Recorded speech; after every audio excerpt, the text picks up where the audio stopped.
একদিন শিয়াল আর গাধা একসাথে শিকার খুঁজতে বের হলো। গাধা খুব সোজা সাপটা আর শিয়াল চতুর চালাক।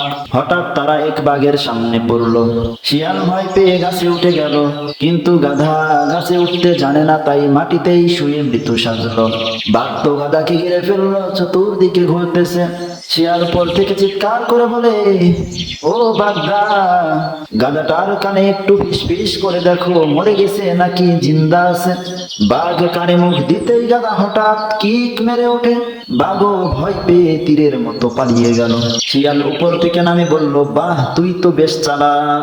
গাধা বলল, এতই বোকা না যে চুপচাপ থাকি বলে কিছুই বুঝি না। প্রিয় দিনী ভিউস আমার, এখানে শিক্ষণীয় বিষয় হলো, চুপ থাকা মানেই বোকামি নয়। শান্ত মানুষও বিপদে বুদ্ধি দেখাইতে পারে, এটা তার নমুনা স্বরূপ।